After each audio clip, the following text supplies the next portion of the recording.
Será que eu estou precisando de ajuda? Como fazer uma autoavaliação? Como autoanalisar, ver se realmente eu estou precisando de ajuda? Ajuda emocional, ajuda sentimental. Muitas vezes, ou a maioria do tempo, nós somos defesa de proteger, uma sensação de proteção às nossas angústias. Então justificamos mais, levamos para um mecanismo de autossabotagem, levamos para umas vozes críticas da nossa vida, fingimos mais, mentimos mais. E esse mentir, esse fingir, essa camuflagem é ligado a eu. Começa em mim, né?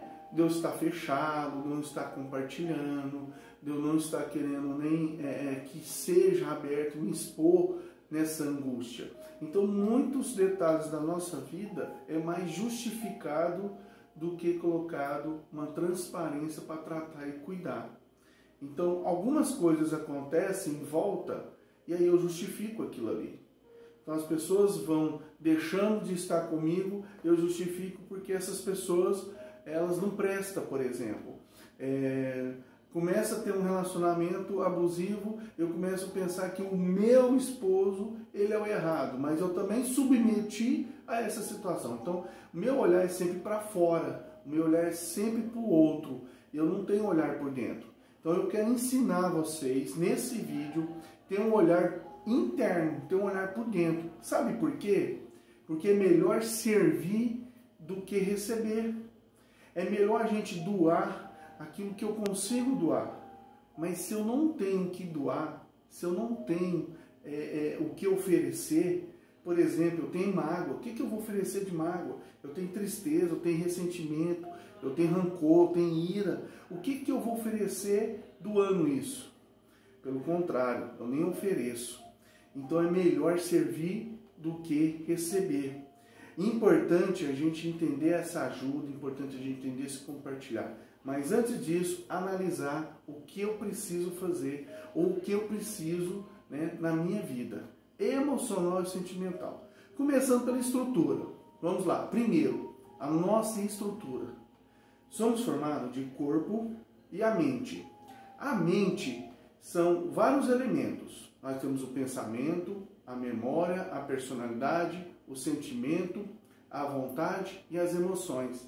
Cada elemento desse tem uma função específica. O pensamento, ele tem o comando de redistribuir ali as informações. Então presta atenção, se eu tenho um corpo, a mente e um comando, que é o pensamento, tudo o que acontece em volta entra. Mas como que entra até o pensamento? Passa pelo corpo, através dos sentidos, passa pelo cérebro, o gestor do cérebro é a mente e vai parar onde? Onde tem o controle, que é o pensamento. O pensamento, por ter o controle, ele tem 3 funções importantes na região psíquica da nossa vida. Ele tem o senso de proteção, o senso de controle e o senso de pertencimento. Se nós temos esse senso de sentir controle na situação, sentir protegido e entender que eu pertenço ali, naquele momento ali, naquela região ali, naquela família, naquela troca de informação, eu consigo ter um pensamento positivo, diminuindo a voz crítica que eu sempre também vou estar lutando contra ela na minha vida. Essa voz crítica é minha. E aí vai diminuir o poder da voz crítica, aí eu consigo redistribuir também na mente as informações positivas. Mas se eu não conseguir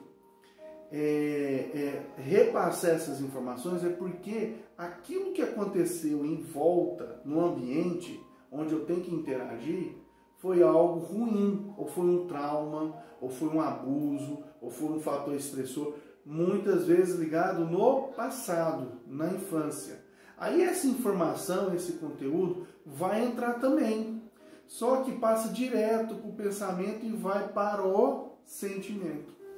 Aí que dá a grande sacada, porque o pensamento, ele vai ser o quê? Vai ser uma resposta comportamental diante daquela daquele instinto, né, daquele estímulo de algo ruim que aconteceu na infância. Só que a criança absorve mais.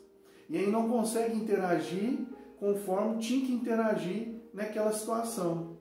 Absorveu, guardou e faz parte de uma angústia. Quando guarda, guarda no sentimento, que é um dos elementos da mente. Guardou essa angústia, fica ali guardada, até acontecer gatilhos na minha vida, aonde a mente, que é o nosso aparelho psique, não dá conta daquela angústia e expõe para o corpo, aonde a gente chama de sintoma. Mas sério, que angústia é essa? Angústia não é um aperto no peito, né? Tem um filósofo que chama Kierkegaard que diz que angústia é como se fosse assim, um desejo de pular de um abismo, mas a vontade diz que não. Então é um conflito interno. E como que forma essa angústia? Essa angústia forma por fatores externos, principalmente na infância, ligada a sentimentos que eu titularizo como sentimentos raízes. Presta atenção. Agora eu vou falar de 6 na verdade, sentimentos que marcam e que colocam meus comportamentos numa mudança, num reflexo, através desses sentimentos que são fortes. Por isso que eu chamo de sentimentos raízes. Quais são os sentimentos raízes? Vamos lá. Culpa, rejeição, insegurança, perda, ira e ofensa. Por exemplo, a culpa. Muitas vezes, nas gerações anteriores, né, os relacionamentos prematuros, mulheres que têm filhos aos 17 anos, com pensamento de aborto, por exemplo, ou tentativa de aborto, só de pensar ou tentar ter o aborto, ou já, né, executou o aborto, ela vai sentir esse sentimento de culpa pro resto da vida. Olha um exemplo disso. E essa culpa é a culpa que está ligada ao sentimento que fica guardado. Insegurança. São pessoas que perdeu, talvez, o contato com a presença do pai, né? Ou uma separação, uma ausência, um abandono, né? Está ligado muito nessa insegurança. Por quê? Porque a figura paterna, todos formam a segurança, mas a figura paterna, naturalmente, é o que forma a segurança de uma criança. Então a insegurança vem por um pai talvez que um tempo atrás, lá na tua infância, ele era agressivo, bebia muito, batia na mãe, separado, traía, adulterava. Então, tipo comportamentos estressores que formou aquela criança e formou essa angústia. Então, dando exemplo aí, por exemplo, da culpa e dando exemplo aí da insegurança.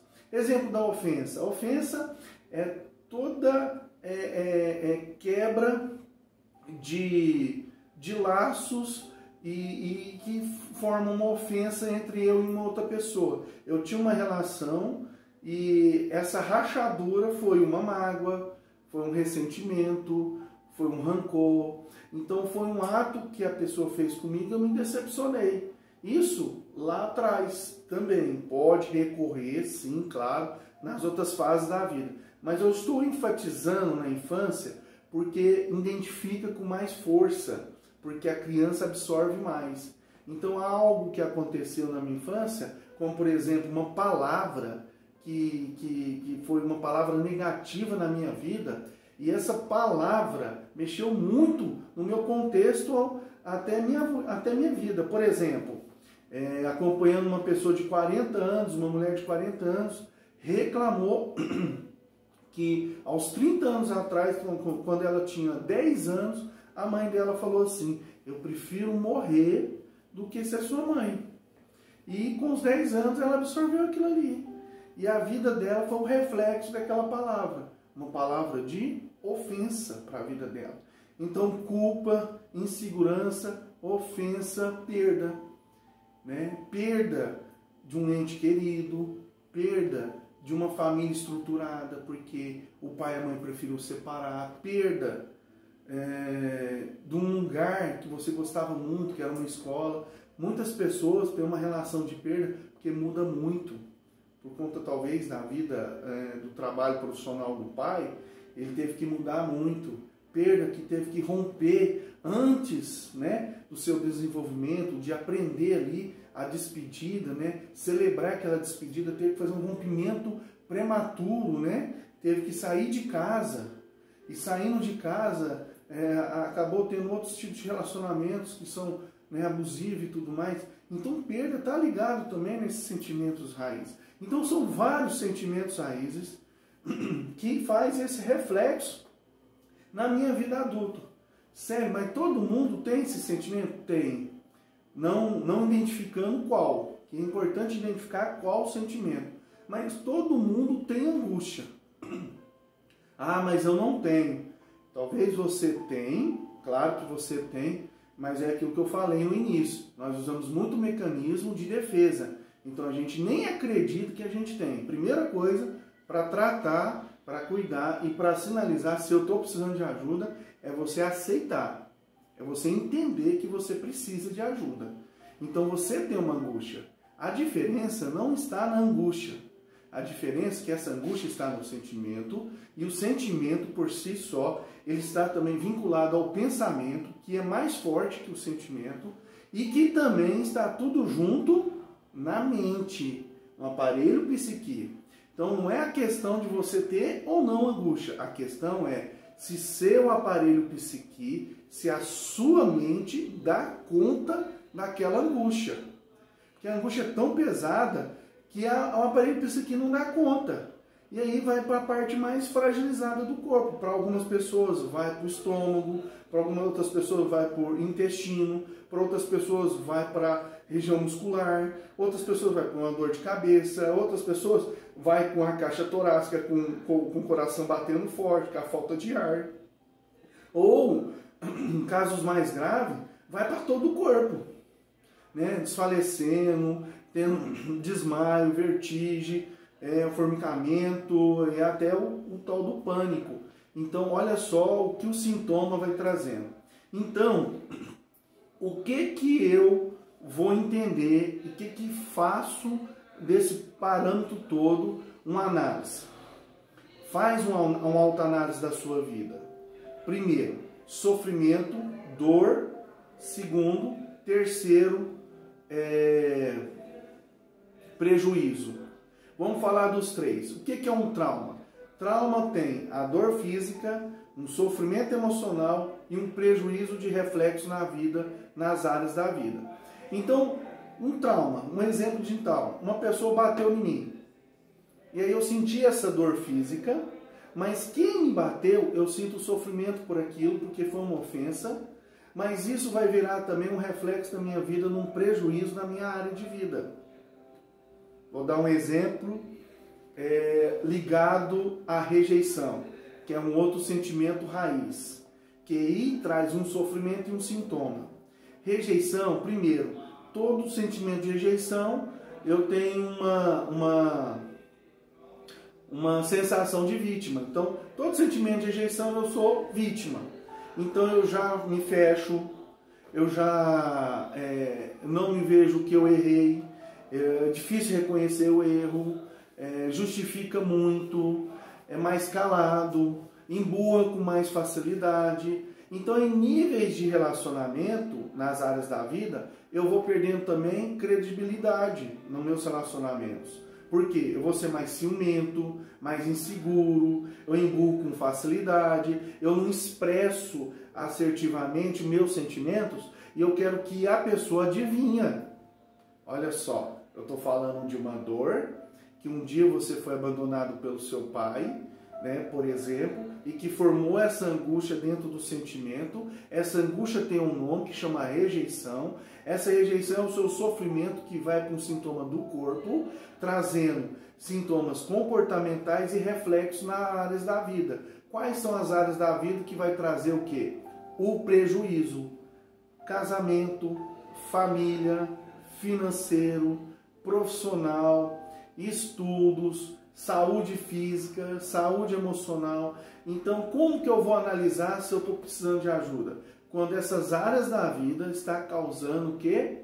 Na verdade, não é essa que está causando, mas o sofrimento está causando um prejuízo nessas áreas da vida. Então, eu estou tendo um prejuízo na minha área profissional, por exemplo. Começo e não termino. Eu não consigo dar consistência naquilo que eu estou fazendo. Eu tenho dificuldade de terminar aquilo que eu estava empolgado, entusiasmado de fazer. Por exemplo, na área amorosa, nós estamos muito na moda do relacionamento abusivo, né? Muitos psicólogos, muitos neuropsicólogos, enfim, fala muito nessa questão do abuso. Mas o abuso, ele é um conjunto também. Ele é um conjunto de uma história do passado desse homem e é um conjunto de uma história do passado dessa mulher. Os dois precisam de tratamento. Não é só o homem que é violento, o homem que bate, o homem que vai, abusa, mas a mulher que sujeitou desde o início, desde o primeiro momento.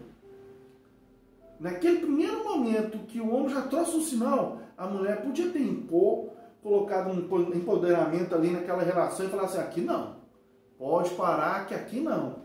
Mas não, mas é porque tem história de vida dela também, tem história de vida dele também. Todos nós somos vítimas e causas de uma angústia.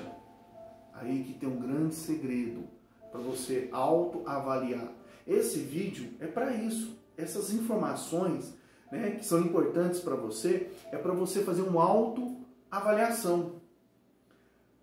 Se colocar no lugar, talvez, de aceitação e buscar ajuda, mas também perceber que não preciso tanto.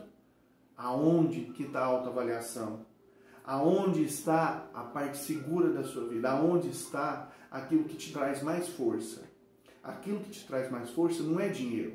Aquilo que te traz mais força não é uma igreja, prédio. Aquilo que te traz mais força não é o seu relacionamento. Aquilo que te traz mais força não é seus pais.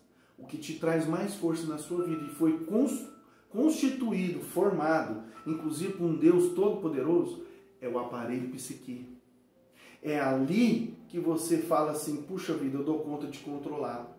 Eu dou conta de controlar a situação que está aqui dentro e os estresses da vida que vão dando os gatilhos que eu posso superar e ter resiliência. Quem nunca ficou triste? Quem nunca ficou com uma depressão leve?